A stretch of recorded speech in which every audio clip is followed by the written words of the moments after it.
In the Arab world's most populous country, new skylines are being created. This is the iconic tower. It is targeted to be the highest building in Africa. Opportunities harnessed through technology. This is the backbone of Egypt's economy. Highland is on its way to be a super app. It's not a dream, it's actually materializing as we speak. And new possibilities forged from the country's natural resources.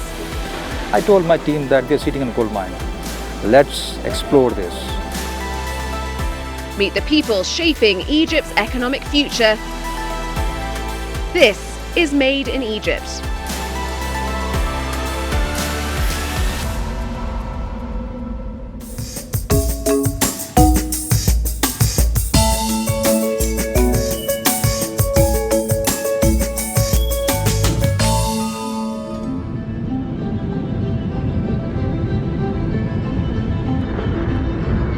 The Suez Canal is one of the world's most strategic waterways. A vital shipping route for over 150 years, transporting goods between Europe and Asia. An ambitious plan to modernize the canal brought R.J. Kumar Singh here in 2016. We should have come to this place about 3 years back. The place has transformed in the last 3 years in terms of business, in terms of people, in terms of processes, but everything is revamped. He runs the only privately managed port in Egypt, located just below the southern entrance of the Suez Canal. Assalamu alaikum. How are you all? From here, RJ has watched the area transform. All good?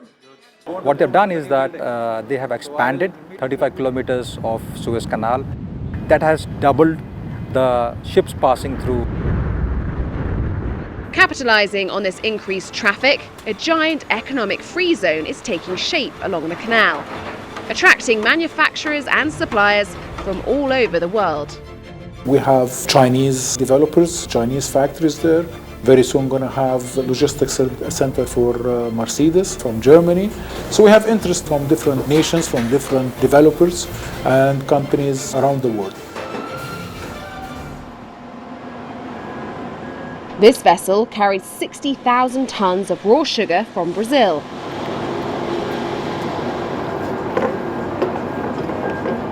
Mohammed oversees shipments like this for DP World. We use the crane with the grab to grab the raw sugar from here and swing it inside the hoppers. It's for Safula Group, a Saudi-based industrial company which refines and packages the sugar right here at the port. It's then shipped back through the canal to customers all over the world. Because everything happens here, Safula cuts costs and saves time. We're investing in the right way here, where we cover all the needs of the Egypt market demands. So we're going in the right direction. So you're running container, bulk, break bulk, liquid, passenger. You're handling every commodity on this earth through Sokna, which is not happening in any port in Egypt. DP World is expanding the port to accommodate the world's biggest ships, bringing its total investment here to $1.6 billion. We are basically helping Egypt to grow economy. And I personally say that ports are the barometer of any economy.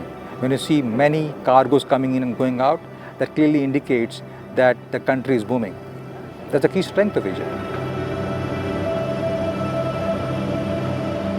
The Suez Canal upgrade gives Egyptian businesses the means to better access global markets. The frequency of ships to the ports we have is for us a make it or break it. Sharif owns Mughrabi Agriculture, a company that grows fruits and vegetables across Egypt. The best fertilizer for a farm is the owner's shoes, meaning the more the owner walks through, the better he gets. And it is true. Quite good, actually. Citrus makes up their biggest export. Egypt last year was number 2 in the world in exporting oranges, and this year I think we are number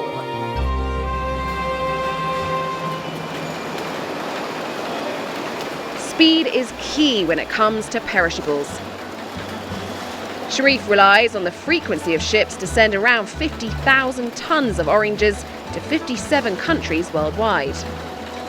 I do all of the European Union. These are big countries. We do a few African countries. We venture east to China, to Australia, to New Zealand, and all of the countries in between. This success didn't happen overnight. Sharif started the company 30 years ago, but the canal expansion now offers his business new opportunities. When I came here, this was desert. There was nothing here. Every plot, I've attended the design of the irrigation system. I've chosen the variety, what crop it is, and they're like children to me. I know everything about them. It takes a lot of space to operate a company of this magnitude. Maghrabi Agriculture owns 15,000 acres of land throughout Egypt. This one farm is 32 square kilometers. It is actually the size of Beirut, greater Beirut. The company employs thousands of workers. Sharif says their operation is so large that they use nearly every port in Egypt to export their goods.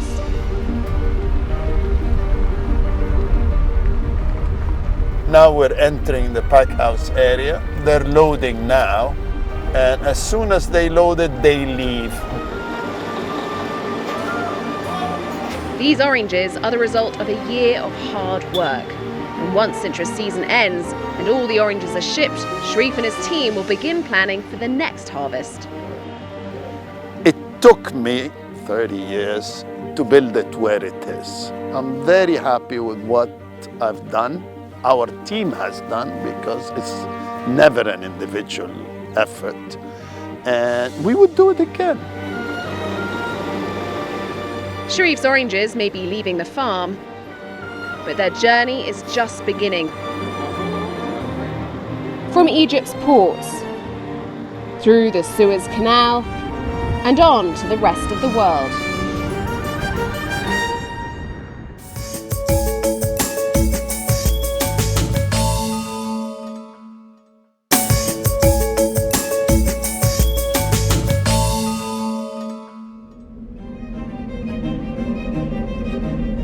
Egypt is no stranger to mega projects. For millennia, the world has marveled at its innovation.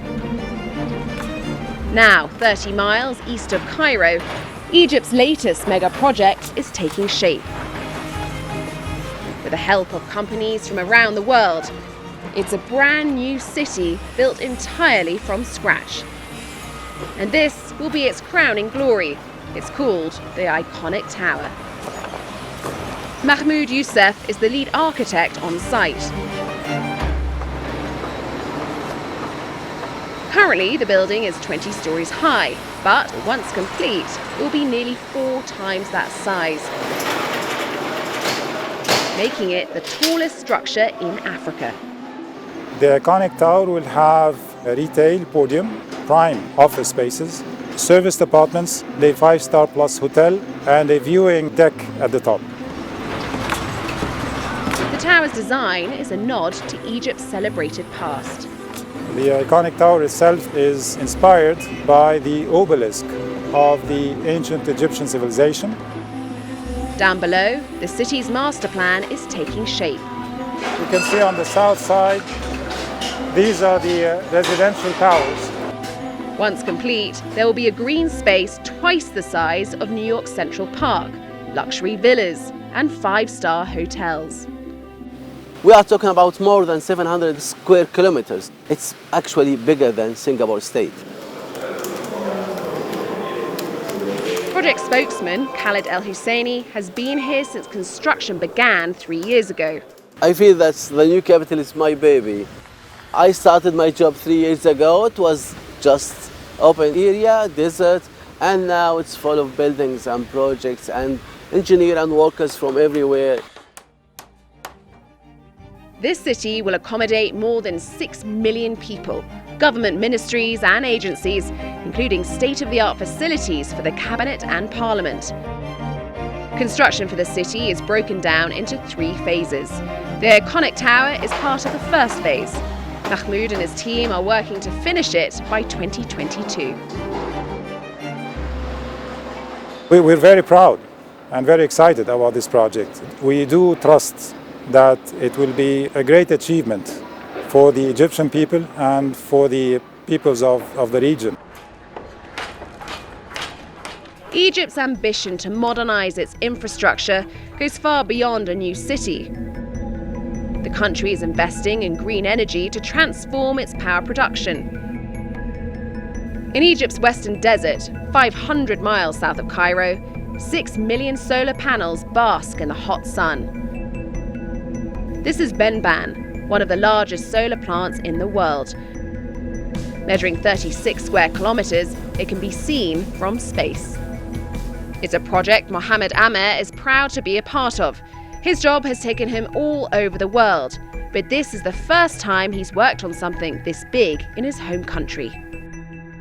Well, I've been working in energy all my life. When I heard about this project, I decided to come back and support the Scatic in building this project in Egypt. Scatic Solar is one of dozens of international companies that develop the site. The power sector is going through a tremendous amount of changes. Egypt is part of this change, and that's the reason the Egyptian government has put an ambitious plan to diversify the energy mix.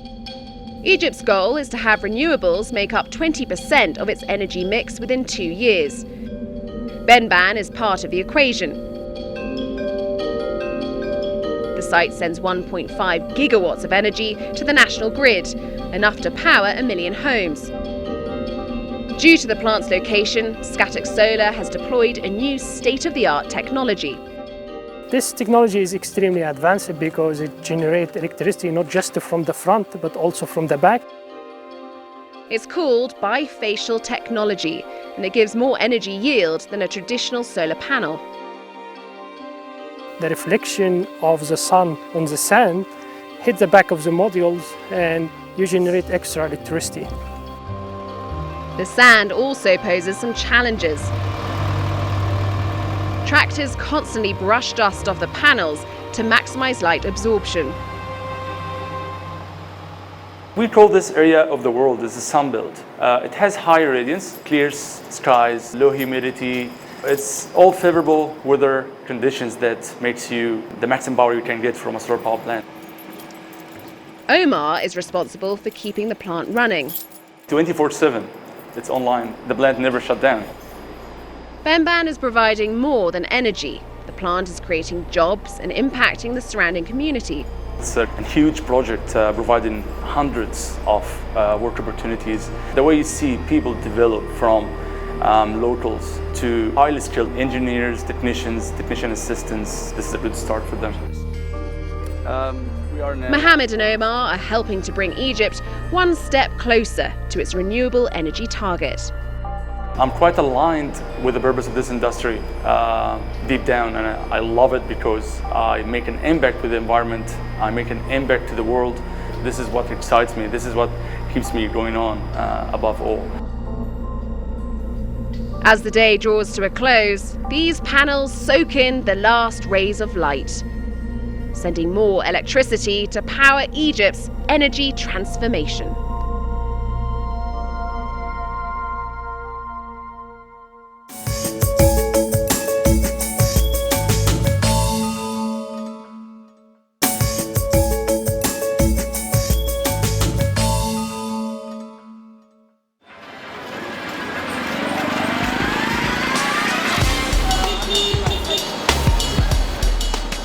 Across Egypt, in bustling and crowded neighborhoods like this, you'll find the entrepreneurial spirit is alive and kicking. It's the foundation of Egypt's economy. And today, a new breed of entrepreneur is coming to the fore. They start local, but set their sights on going global. Entrepreneurs like Muna Nakla, with a background in micro and consumer finance. He's already created 2 successful companies. My life has always been targeting underserved communities. The ultimate vision and objective is to have a platform that solves all these people's problems and to empower them. Munir started his 3rd company, an app called Halan, to help people in neighborhoods like this. Cairo is a huge city, and putting technology to solve these people's problems can help you scale and address more and more people easier. Here, narrow and bumpy roads make it hard for cars to get around. To facilitate better access, Munir's app connects people with motorcycles and tuk-tuks. So you'll hit on a tuk-tuk, and we've made it so simple that you can just say, "Come now." Highland means right now. The reason why we chose Highland is because we're going to solve your problems right now. Munir says safe and efficient transportation is the first step to empower Egypt's underserved communities. If you just look outside, you see the guy who's selling the fruits, the guy who's selling the vegetables. All these are micro entrepreneurs working very hard every day to make a living and generate income. This is the backbone of Egypt's economy. And this is where we are looking to service these economies and service these entrepreneurs. Since launching in 2017, Holland says the app has been downloaded more than 2 million times and provided more than 25 million rides. The growth in the number of active monthly users. This is where I believe the big wealth of Highland is, which basically means that we can on-sell them various products, whether it's products, credit, transfers, bill payments, so on and so forth. Currently in their 2nd round of funding, Munir and his team say they have raised $20 million, making it one of Egypt's most funded startups. Munir is now eyeing further expansion on the African continent, already operating in Sudan.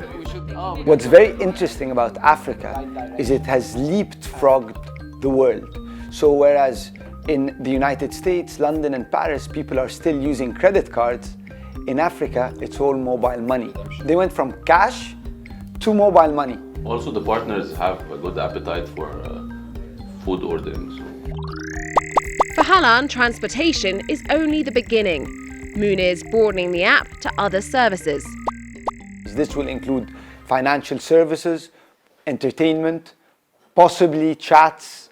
So the vision is to be the app of underserved communities. Highland is on its way to be a super app. It's not a dream, it's actually materializing as we speak.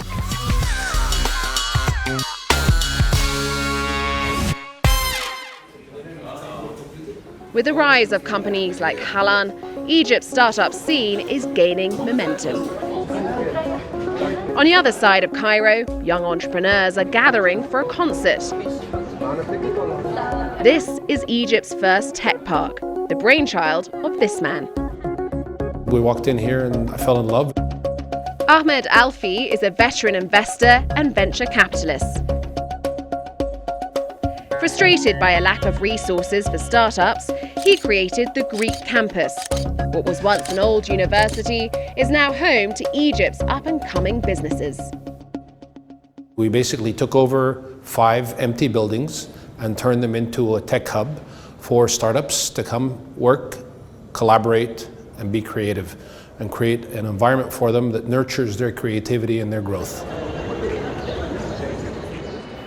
Founded in 2014, the campus hosts more than 140 companies, providing them with office space, meeting rooms, tech seminars, and conferences.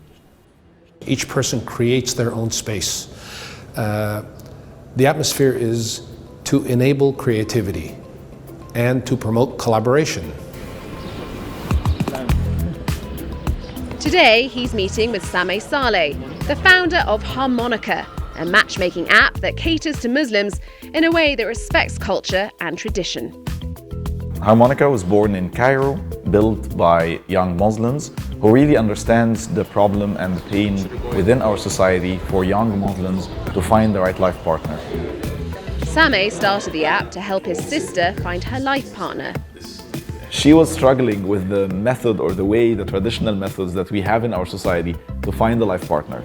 And there was basically no solution. So that's why I started Harmonica, to give her a tool where she can be in control of her life and the way she wants to get married.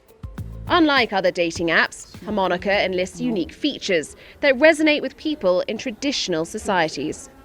So the Guardian feature allows the parents basically to know about the match and the relationship, the journey on the app, and give advice when they feel like it.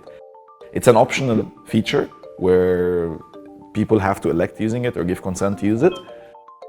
Once a match is set, users have the option of using Harmonica's exclusive mode. You could actually speak to one person and you know that he's not speaking to anyone else. And he also would know that the girl is not speaking to anyone else. So we kind of provided a mode within the app where a couple could actually get to know each other beyond the first match. Now operating in 33 countries, the app is a testament to Egypt's potential. Given the right tools and support, a startup from here can flourish internationally. Harmonica was acquired by Match.com in 2019, the parent company of some of the world's most successful dating apps, like Tinder, OkCupid, and Plenty of Fish.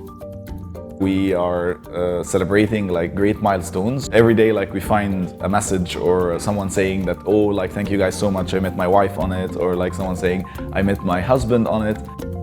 It's beautiful to see that the hard work we put into this started yielding these amazing results.